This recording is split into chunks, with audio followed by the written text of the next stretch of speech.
What happens when we die? Are you a person who believes that this is it? That we flicker into and out of existence like earthbound fireflies, here and then gone? That we're nothing more than a brief and random collision of chemicals and molecules and atoms?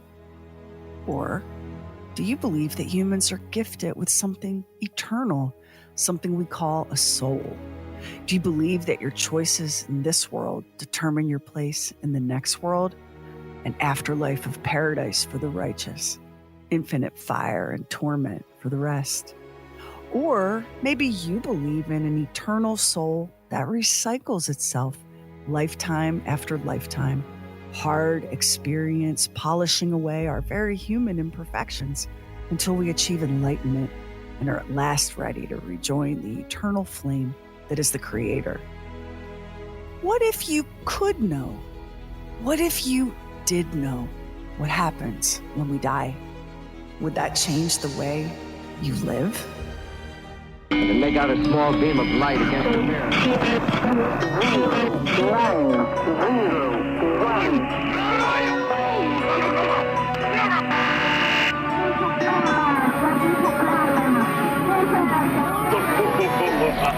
Truly weird stuff. James Van Praagh is a best-selling author, television producer, and personality. He's a native of Queens. He's a Virgo. But beyond all of that everyday kind of stuff, James is a clairvoyant and a medium. So what does that mean, really? James joined us to talk about some big ideas, what this human life is truly all about, what happens when we die, and how all of us have the ability to tap into so much more than our limited senses can show us. Everybody is psychic or intuitive from one degree or another. So that's the sixth sense. We're all born with six senses, not five. And that's, if you want to say, it's our instinct. As babies, with their mothers, there's a connection, there's a telepathic, instinctual connection between the two. So it's at a very early age, is that survival instinct as well. So, and as babies, that's how we survive. And we, I think young children, toddlers, they get probably around the age of 7 or 8, are very, very open. They're very innocent. They use their intuition. They feel things, they have imagination and so forth. And then I believe around the age of 7, 8, they kind of get shut down a little bit by the adults, by the parents or the teachers, or say, you have to behave this way in order to get it, get this or get an A in your test to be accepted or whatever that might be. And for the child, I bet that means, they might see it as, if I do the right thing, I'll be loved, or they'll love me more. So I think we become people pleasers, and we let go of what we're feeling, and we get more to our head. So we become critical thinkers. Because we've got to figure out what they want us to do, and we let go of that kind of that innocence of that intuition, if you will. Most people, I never did, thank goodness. But so we all have that, and it can be developed if you've closed it down. It certainly can be developed and opened up again, no doubt about it. A medium is someone who has a very strong sense of that psychic foundation, a very strong intuitive grounding foundation, but they're also able to bring up their vibrational frequency, energy, if you will, that the power within their being, their soul power, I call it many things, to a higher level of momentum, of movement. And it's a higher level of movement of frequency, if you will. And the spirit levels, the spirit worlds are on a higher level of frequency. Now, just around us, we have all around us here in this human world, there are different microwaves, gamma rays, X-rays, television waves, radio waves, and we don't see them. We don't see them, but we know they exist because they have televisions, radio, computers, here we are. But they're on another level. They're outside the human spectrum. So a medium is someone who's able to raise their frequency outside that human spectrum and able to receive, if you will, impressions, feelings, thoughts, memories, personalities of those who have passed over and bring through information. I'm a survival evidence medium, which means I bring through evidential details that the sitter, the recipient, would know and the spirit would know. And that's what I do, survival evidence medium. So very different than psychic. Everybody is psychic. Psychic is you're able to read energy at the moment. If you meet somebody or go to a certain place, you can feel this energy in the constant right there at that time, from the past, present, and future. And that's really what a psychic is. A psychic reading is someone who reads you at that moment. And it's interesting because I believe that A psychic perceives and a medium receives.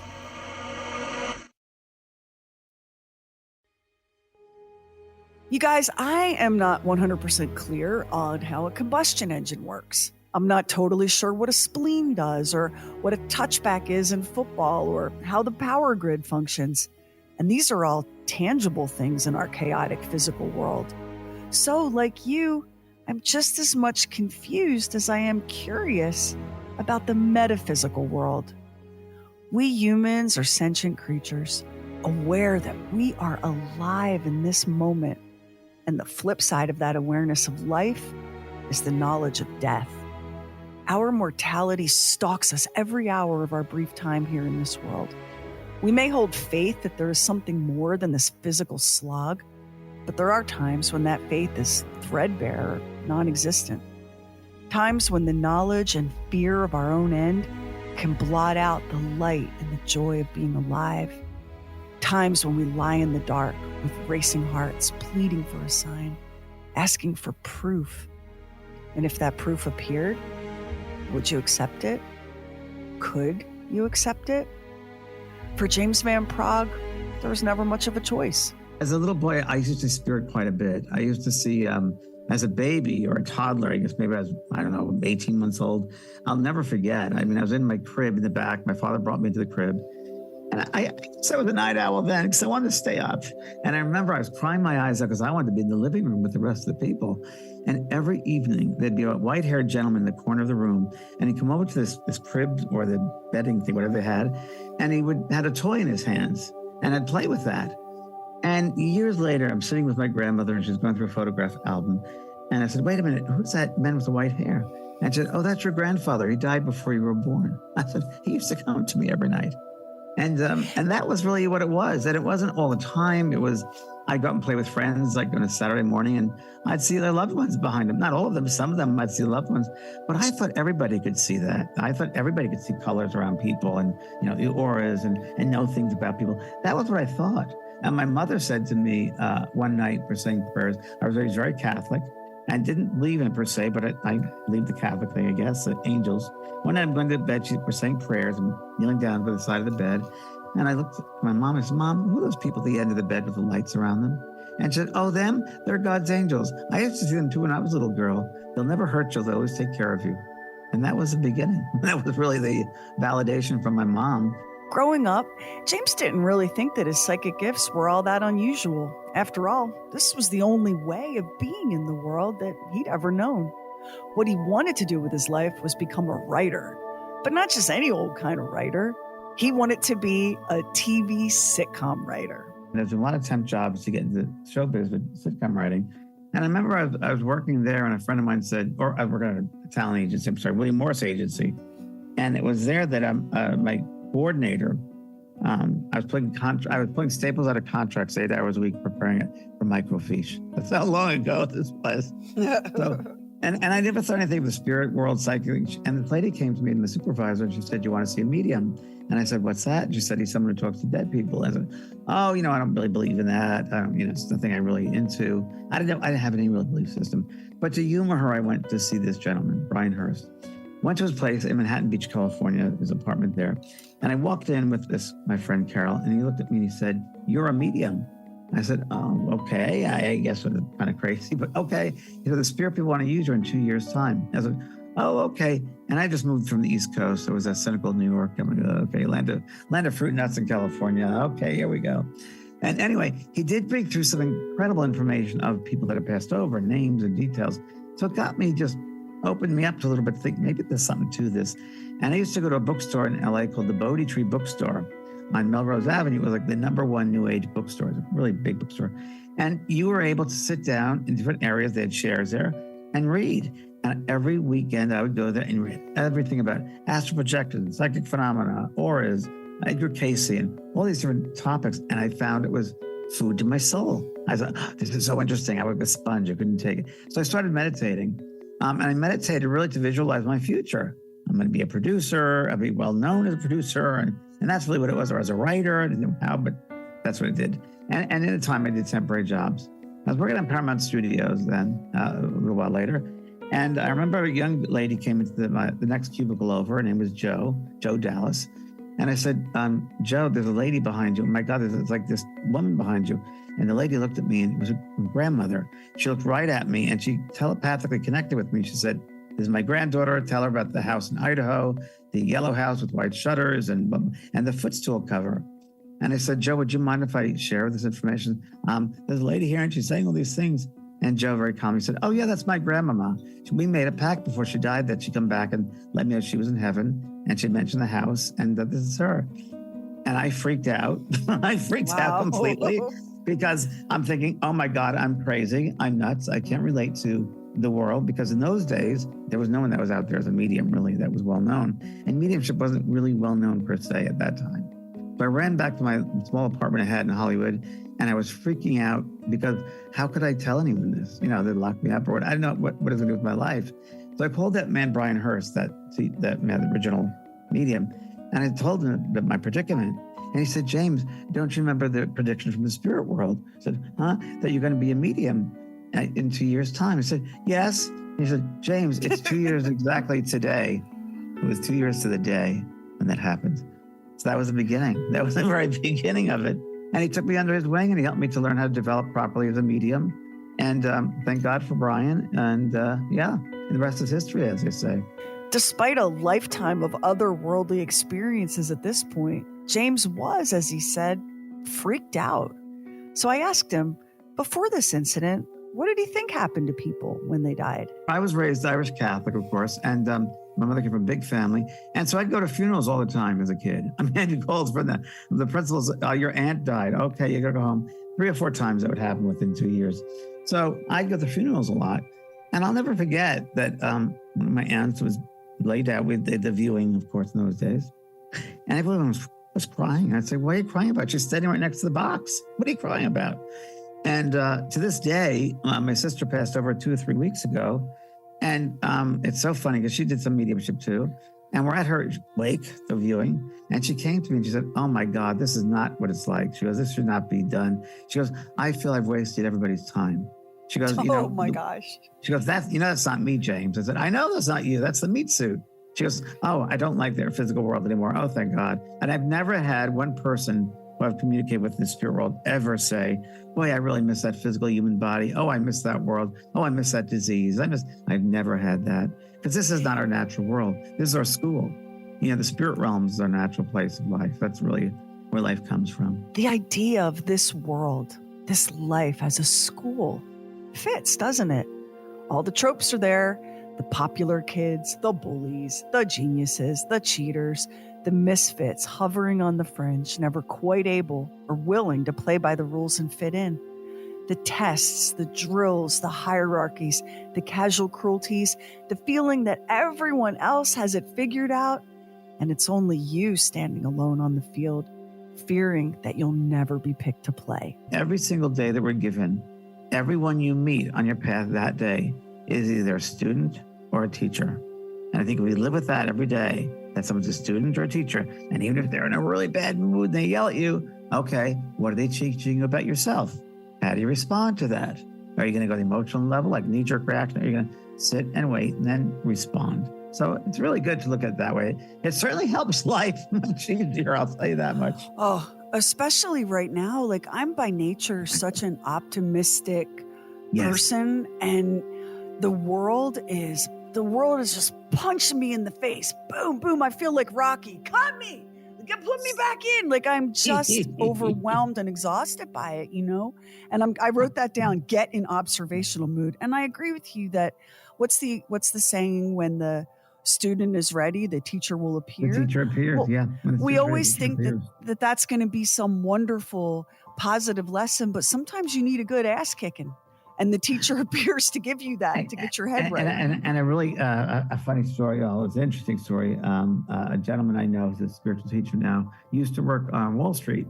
And I remember that the day of the 9/11, he went to work. He went early, and then he didn't stay at work. He went out, and he walked to the corner. There was a homeless man with a sign, and the sign said, "What are you going to do with the rest of your life?" At that moment. And then, of course, the trade center went. but this man's life was spared. So, and he remembered that moment. So there was a teacher right there. So a homeless person was a teacher of his. And of course, now we're teaching meditation throughout the world. So, I mean, You never know where those teachers are going to be in your life. The ones that, and the people, that's an interesting one too, the people in your life that cause you the most pain are your greatest teachers. Because really, they were just a reflection to yourself. So that outside world is really what's going on within you. So if something is bothering you from someone else, then I have to look at myself and say, what's not whole within myself that bothers me? What is it that's not connected there? Because it always comes back to self. It's not someone else's fault. It's us. We're responsible for our own lives. And it's really the inner world is a reflection of the outer world, the way it is. Or the outer world, I'm sorry. The outer world is a reflection of the inner world. I say it that way. That's really what it is. But yeah, people in your life that you have the hardest times with, they're your teachers, your greatest teachers. In 1997, James published the New York Times bestseller, Talking to Heaven. In it, he shares some of the sessions he's done with people in deep grief. The death of someone you love is the most brutal assault on your heart and your mind. What could be of greater comfort than to really know that this person, this beloved, isn't gone? That death isn't annihilation, but transition. That we are both flesh and spirit. That we are eternal. And if that's true, how is it that some of us, like James, can connect with that spirit world? As a medium, it's very, very different. And I have many, many students, and I will ask them, and I do psychic exercises with them, and I do mediumistic exercises with them. And I'll ask them, what do you like better? Do you feel more comfortable with the psychic work, the intuitive work, or the mediumistic? And it's interesting. Some love the psychic. It's easier, it's natural. And some just love the mediumship. Me personally, I prefer mediumship. It's harder. It's much harder than psychic, because a medium, you have to get to that point where you work with the fact that mediumship is a discipline where you raise that vibration, and you're raising vibration to a point where it's almost like this geyser of water, and you have to keep control of that vibration, that high vibration. You have to stay there with your mind, because in the mind, the soul is the mind is the soul. You have to keep that going, that vibration, at the same time listening to spirit come through. And the funny thing is, which not a lot of people realize, that the spirit people have the same personalities they did on Earth. And if they weren't much of a talker on Earth, they certainly won't be in the spirit world. And sometimes you got to stay with that. You got to hold that space for the spirit who might not have ever done this before. It might be brand new for them as well. So you being the medium have to open up that space for them as well. And you're working with the recipient. So you have three things going on. The recipient's energy, who's not sure what's going on. They might be frightened. They're not aware of this. They have certain expectations. Then you have the medium, then you have the spirit, who's really trying to get through to the mind of the medium. And the way they do that is they create a thought in their minds, and they send that thought to the medium's mind. So it's mind-to-mind communication. And then the medium, hopefully, will be able to pick up that personality and be in that frequency. So, and I've been doing it so many, many years. For me, it's like just a switch that I know I have to go to and turn on, and it happens. Not to say it doesn't always work. It doesn't always work. And, I'm human as well. But I've done so many that have pretty broad spectrum of all different types of personalities. So it's about energy, which, like matter, can only ever be transformed, not destroyed. That's straight up the law of thermodynamics. That's physics. It's the foundation of our understanding of the universe. Mediumship, if you will, psychic, we talked about earlier, it's more natural than people think. It's a very natural, instinctive thing. Like a medium, what's the difference? Well, we're all mediums to a point, because what is a medium? A soul. We're souls incarnate in this physical body, the meat suit, right? The mind is a soul. And the spirit people are souls outside the meat suit, but they still have the mind. So it's just mind-to-mind communication. And it's just letting that human instrument, that human vessel, that meat suit, the mind, the brain part of ourselves, the critical mind, just rest, be still, so you can receive those frequencies from the spirit world. There's no reason why people can't do that. And it's always about what James feels he's called to do with this gift or ability of mediumship that he has. Being a medium, you feel. So I will say many times, we'll say, okay, and the spirit is sending it to me so strongly that I get it. So I'll feel sometimes the emotion behind it. And it's the emotion. I say, okay, hold on, everybody, I'm feeling it. And I got to acknowledge from my audience, I am feeling this emotion. So I'll say, hold on a second, I just got to pause. Oh, I'm going to cry. And I have to honor that. But you have to get to a point where you can't let that overtake you, because then you're not doing your job. And that comes with years of work, really. And I remember there's another thing I just wanted, if you don't mind me just sharing with you. No, please. When I was teaching in Holland once, in a school there, I remember I had a group of 10 students that I was working with, and they were doing some readings. And I said, okay, let's see how you bring them through and how do you relate to the audience. And one man stood up. He said, okay, I have a little boy here. He was hit by a car. It was terrible. His brains were splattered all over the street. Blood. And I said, stop. I said, stop right there. I said, how dare you do that? I said, that was a horrendous thing that happened, that this boy died in a car accident. And the mother can be sitting right here, which, by the way, she was. And I said, she went through that pain once. Why would you do that again to her? Because that then goes more about the medium than the person. That medium could have just stood up and said, I have a young man here. He was hit by a vehicle, and that's how he died. Same thing could have come through. You don't have to be over dramatic. That shows me that medium is not confident in their ability. See, so it's a very fine line, and a big part of mediumship for me and for people that I teach is integrity and responsibility. You have integrity, you must have integrity and responsibility, because you have people's lives in your hands that matter. You can destroy someone's life or build them up, and that's up to you. And you're here to heal, not to hurt. So it's really, really important. And before we end, I want to say, if you don't mind, just jump off here, because people often ask me, and I know you're going to because I'm psychic, they ask me, out of all the readings you've done, thousands of readings, what's the most, and maybe I don't know if you're going to ask this, what's the one that you remember the most? Which 40 years of doing this, it's hard to remember one particular one, but I do remember this one, which is really sat with me. And I was working at a demonstration, a show in Hawaii. It was in Maui, Hawaii. It was a performing arts center there, about 200 people. And I remember it was at the end of the evening, the second hour, and there was a little spirit girl on the stage with me, jumping up and down in a pink dress, a blonde pigtails, and she was jumping up and she goes, today's my birthday, today's my birthday. And I said, oh, there's a young girl here, today's her third or fourth birthday, pink dress described her. She wants to talk to her parents who are here for her birthday. And in the very back row, there's a couple, and they raise their hands, they stand up. And I said, she wants to, Daddy, thank you for the angel wings. I love my angel wings. I love my angel wings. Now, this guy's a big bruiser, a big gym guy, and he's a big bruiser. He takes off his T-shirt, he turns around to the audience, and his lats have two big angel wings that he had tattooed on there for his daughter's birthday that we were there celebrating that night. Now that I'm going to cry.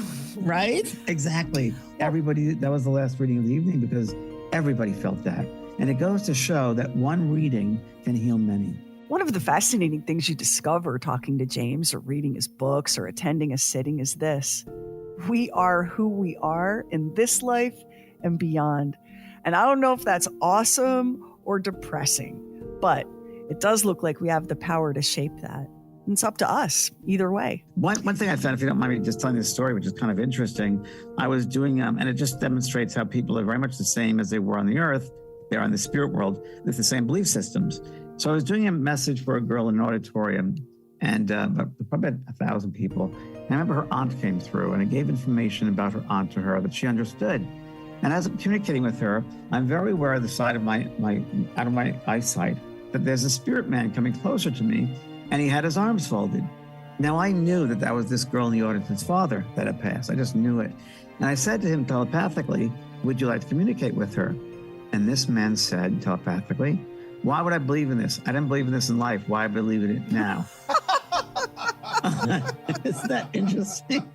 So I said, that's okay. Just watch us, observe us. And if you just want to, come in every once in a while, you can. He watched, and he watched that the messages, the information made sense to his daughter that the aunt was bringing through. And he found it more and more interesting that she was able to understand this. So he said, can I give it a shot? And I said, yes. And he started giving me information. She understood it.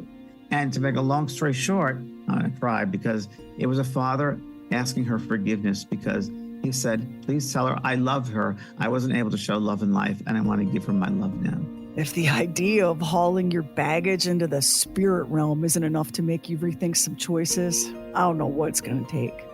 I mean, I'm not sure I want to spend all of eternity as an anxious, spooky girl, And this is one of the points James makes. We're here to figure it out, to get as much right as we can.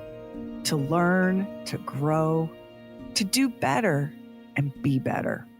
I'm thinking about the story you just told about the father who came through, who didn't believe when he lived, and he certainly wasn't going to believe now. Isn't that a trip? That happens a lot, by the way. Happens a lot. He wanted his daughter to know that he did love her. And I'm wondering, was fear the root of why he was unable to express that love? Did that fear, did he feel that made him weak in somehow? I mean, are you That's a ever good able to question. glean that insight? All the time. And that, by the way, that's a common one when they come through, when parents come through or whoever, family members come through.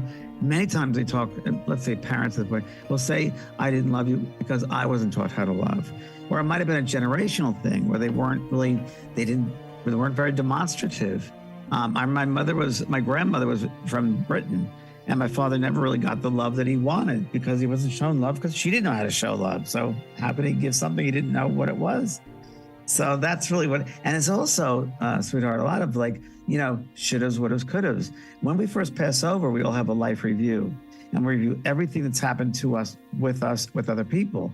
And we feel it from the other person's point of view, 10 times, 20 times, 30 times stronger. And we see the rippling effect that what we did, what we thought, and infected or affected that person and that person and that person.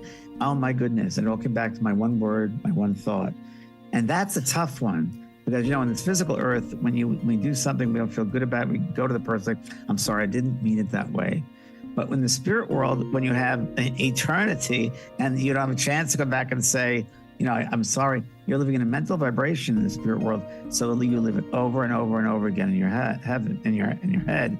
And to me, that can be hell. That can be your hell that you've created, or your heaven. You've done things from a loving point of view, and you tried to do the best you could. That to me is fine. But you can imagine, and that's why mediums are used or are needed so much more, because of many people who have regrets when they pass over, and they need to get back to loved ones and apologize, say things to them. And that's why it's a much needed art. And speaking of fear, I asked James if he thought fear might be what drives skeptics to shout him and others like him down. Fear of being tricked or made foolish by a belief in things unseen or unknowable. Nobody likes to be played. Me? I'm here to believe in everything. Why not keep an open mind? But a skeptic is someone who's, they won't learn because they're closed-minded. But a cynic is someone who at least is open-minded. They might not believe in certain things, but might be cynical, but they're open-minded. Where a skeptic is closed-minded, they won't learn. Well, they're just sometimes these people are just so afraid. Like in the conversations that I've had with skeptics and debunkers, and it really comes down to, well, I'm afraid of somebody making a fool out of me, which I'm here to tell you, James, is the last of my fears. Of all the things to be scared of on the planet Earth, being foolish seems low risk. I've already made a fool out of myself so many times. I love making a fool out of myself. It makes people laugh. Yeah. But this idea, that someone might pull one over on you, or someone might trick you or fool you. I think that fearfulness, drives so much of our own suffering and pain. And what I say, which I'm going to kind of share this with you, which I'm sorry to interrupt you, but I have to share this. I always say life is a series of choices, and all choices are based upon two things, either love or fear. And that's all it is. So you get all these little complicated situations in your life, you can bring all the way down to its simplest equation, which is love or fear. And that goes all the way back to childhood, love or fear. And goes back to what we talked about earlier, when you get to that young age, you start getting older and you people please. That's all fear-based. I'm afraid they won't love me. I'm afraid I won't fit in. I'm afraid society won't love me. So it's all fear-based. It's either fear or love. And fear is F-E-A-R, false ego appearing real. And that's really, and fear is a human emotion. It's a human emotion. It's not of the spirit world. In the spirit world is pure love. We are loving beings. Our soul makeup, the property is love. So you have this foreign element of fear, and it just gets into that whole pattern then of fear and of control issues. I can't control myself. And the truth is, we can never control other people. We can't control situations. All we can control is how we respond to various things. That we can control, but we can't control other people. We can just be ourselves. And again, live by our examples and not make people right or wrong, not judging, because judgment is based on fear. And it's people judge others because they want to feel better than, they want to feel in control. That's really what it's about. This is deep stuff. Every answer just creates a gazillion more questions. And one of the biggest ones for me was this. So I want to ask you a question, and if we get too far into the weeds, tell me. But something that I think it's about. such a big topic. I mean, when the subject is so broad, so it's eternity, and the soul. So it's hard. There you go.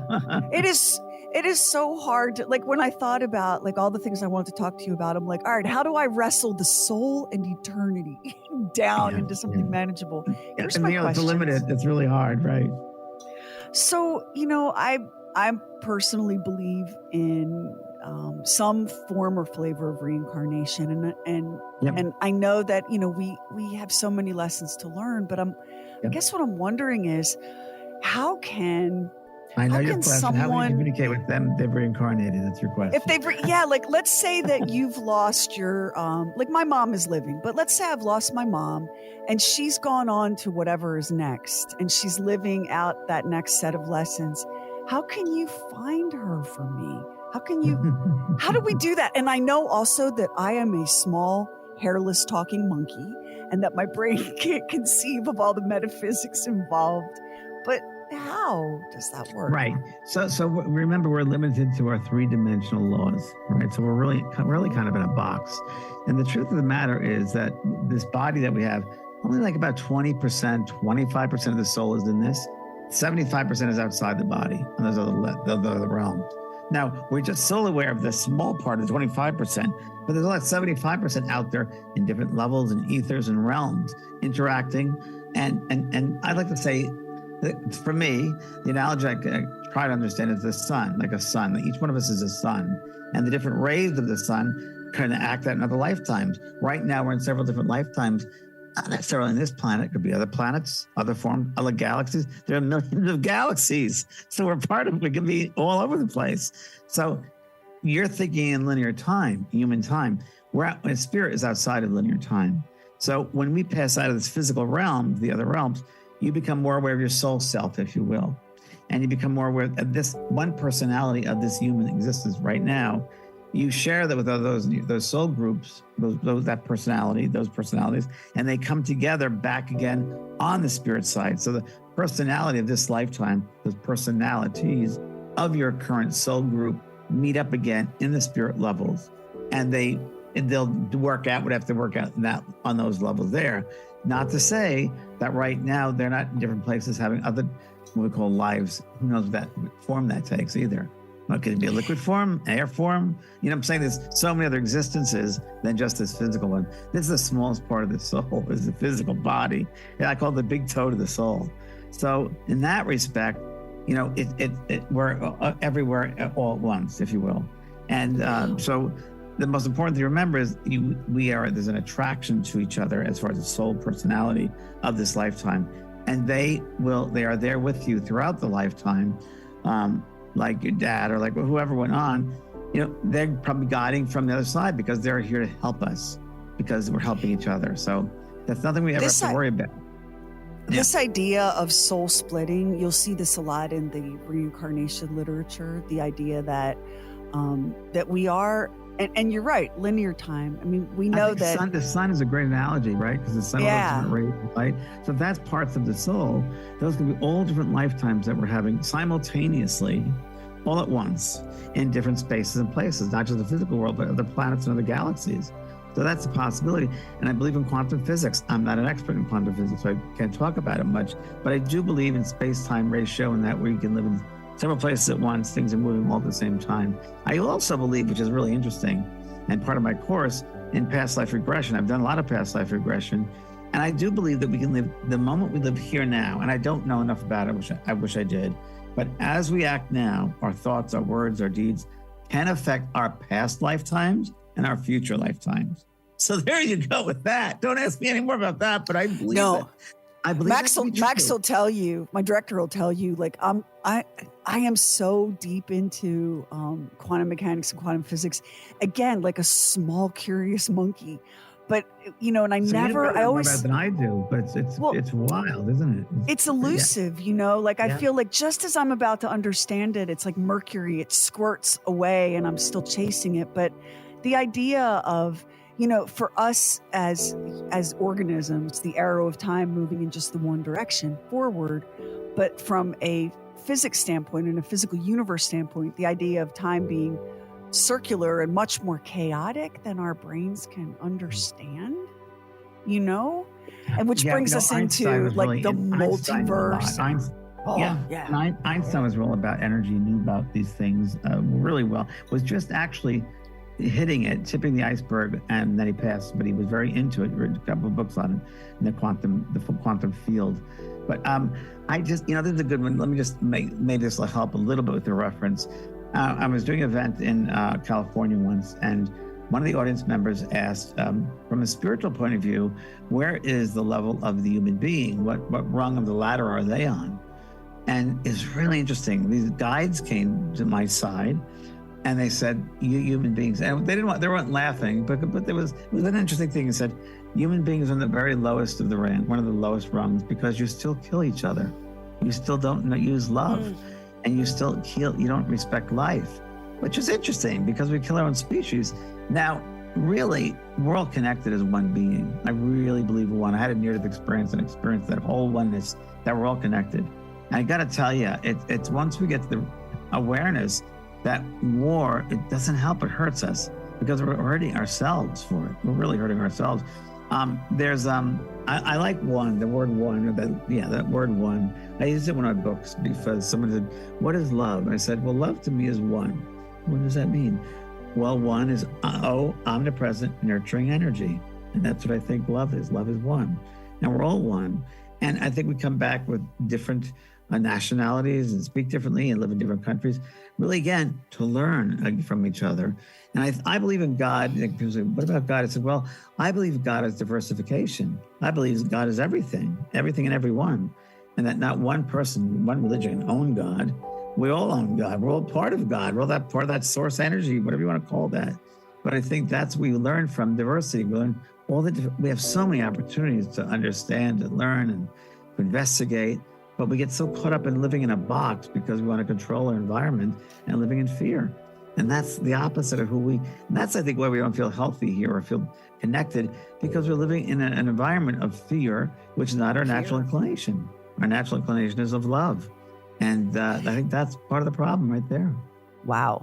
It's a lot to think about. It's a lot to sit with, a lot to understand, but maybe understanding isn't the right goal. Maybe our effort to pin the ineffable down, to turn it into simple formulas and recipes, is a distraction from the true work we're here to do. The work of being decent, the work of compassion and empathy, the work of loving each other, yeah, but loving ourselves too. The work of seeing our eternal souls as creation itself and not just a byproduct. If we were able to see it that way, that might just change everything. Starting with how we think about death. I asked James if the experience of grief and loss is different for him, since he knows and believes that there's a life beyond this one. It's a great question. Number one, I got to say, because of my background, like you mentioned, but also had some incredible life experiences where I was fortunate enough to sit with other mediums. And the last one I sat with, the physical medium, Leslie Flint, who was probably the best known physical medium, where there's an actual substance called ectoplasm that exudes from the ears, the mouth, and with Leslie, that's where they came from. And the spirit people would create an artificial voice box in the air.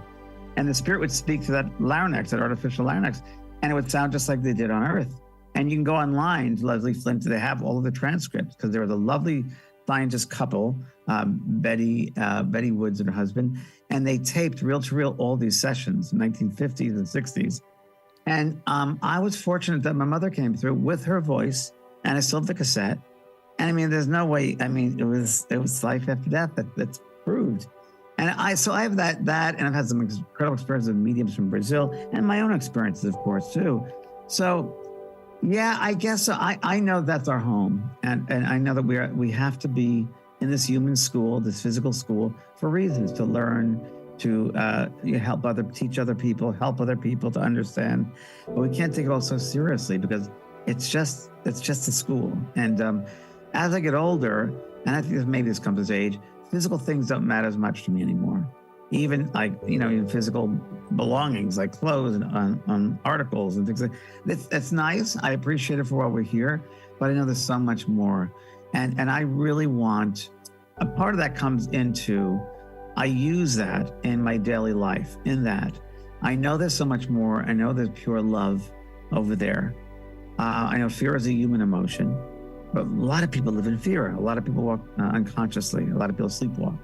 And I find, for me, as part of my goofy sense of humor and kind of a test, whenever there's energy, you walk into like a store or a certain place and people are not there, they're not connected with you, there's no empathy, there's not a smile, I'll walk up to them and say, how are you today? And I'll change the energy because I want them to feel love. I want them to change. That one word might change their whole day. And for me, I think that's important. So I do that now.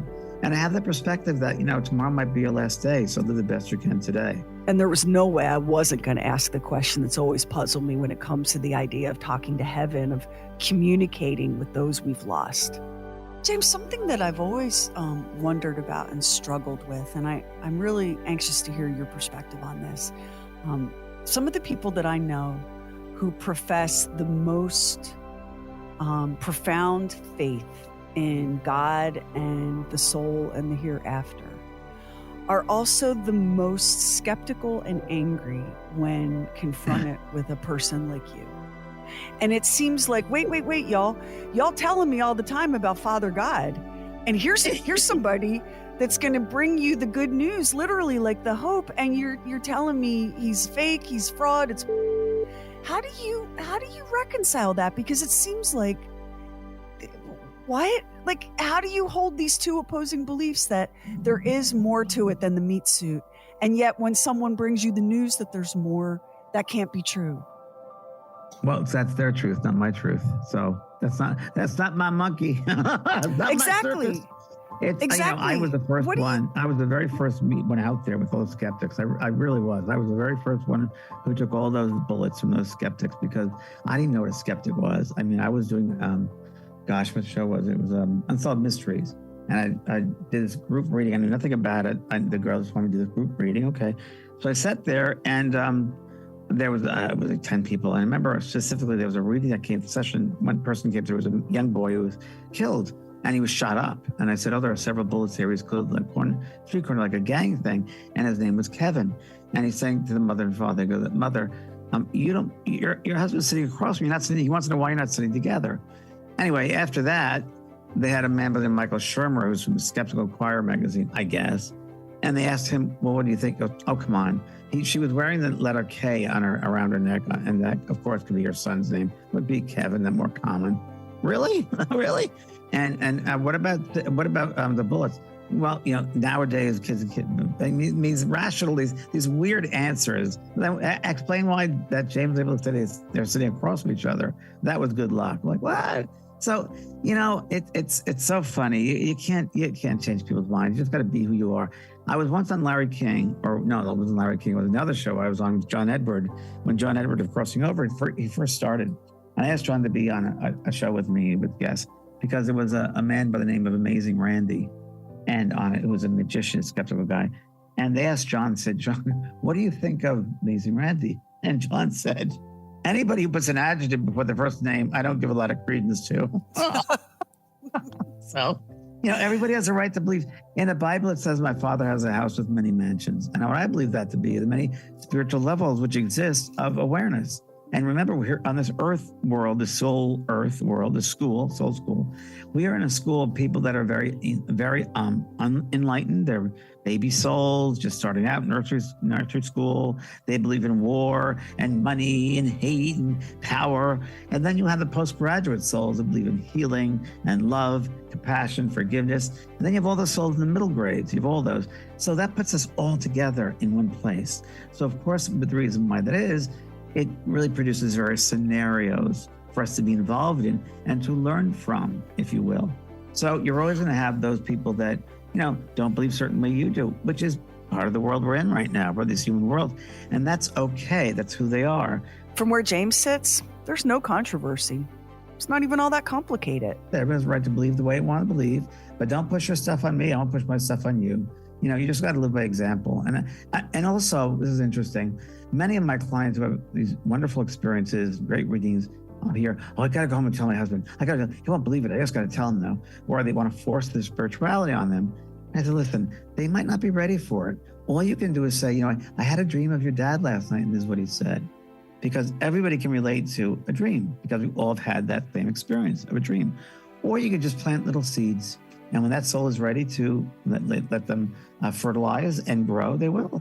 But we can't force it on people. We just got to be ourselves and be the example of what we want in the world. I do believe that. We should be the example of what we want in the world.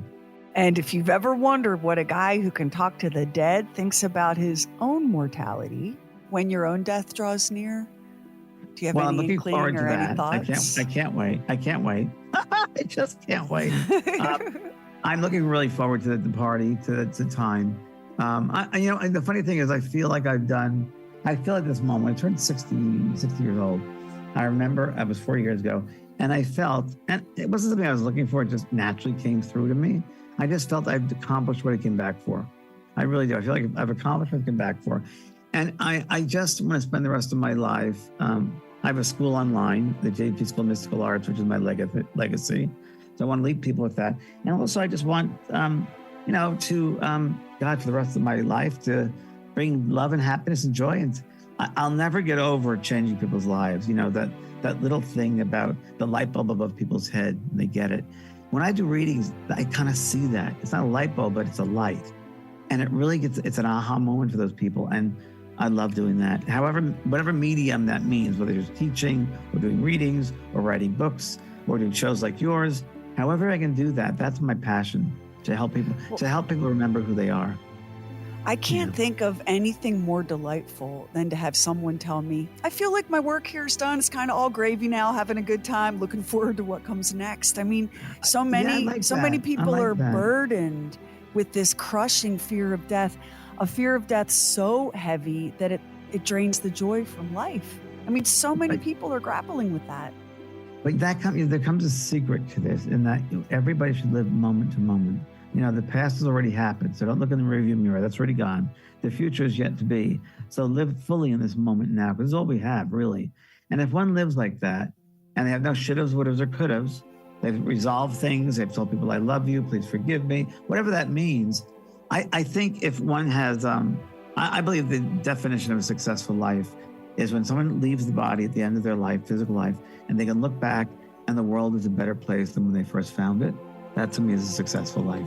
And that's what I hope for everybody. This is a weird moment, because I'm like, on the one hand, like, I hope you have a really good long life. And on the other hand, like, I know you have other things to do in the next plane. So I don't know what to wish for here. Well, put it this way. I'm not ready to go tomorrow. I have a lot of things to do. I still gotta, unpack some clothes. No, but I'm content. I'll say I'm content. I'm content. And I just looked at my sister's death, which is very interesting too, because there's a part of you, like, whoa, part of you as a sibling. I've never lost a sibling. There's part of you which is like pulled out, which is really interesting. That was really interesting. And she was mediumistic herself. So very, very interesting.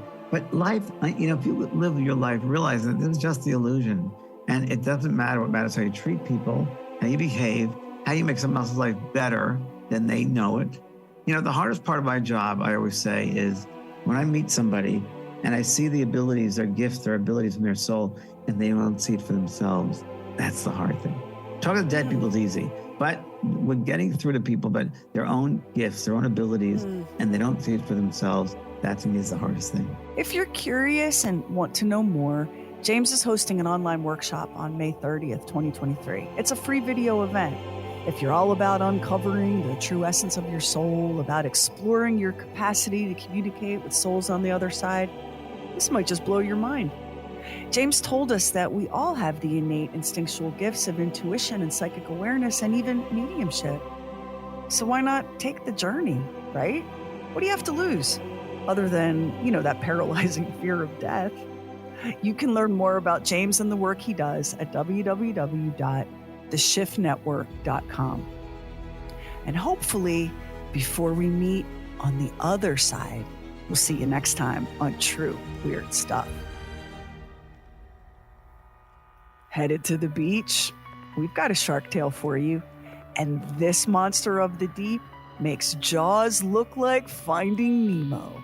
And if you listen to us on Apple Podcasts, hit the plus button in the top right corner. And now it helps an independent podcast like ours to get discovered. And we really appreciate it if you subscribe, rate, and review True Weird Stuff. Hit our website, trueweirdstuff.com, for show notes and photos and videos when we have it, and bonus content. Everything True Weird is waiting for you at trueweirdstuff.com. And follow True Weird Stuff on Instagram and Twitter. True Weird Stuff is a Now Media production. Our executive producer is Anthony Garcia. The show is written and hosted by me, Sherry Lynch, along with my deeply weird director, Max Sweeten. Our equally odd producer is Carrie Bowser. Additional production by the mysterious Stephen Call. Our digital witch and social media cult leader is Heather Furr. Original graphics by Kevin Nash. Original artworks by Olivia Axlin. True Weird original music composed and performed by Jack Griffin and Zane Nash. Copyright 2023 Now Media. All rights reserved. All wrongs remembered.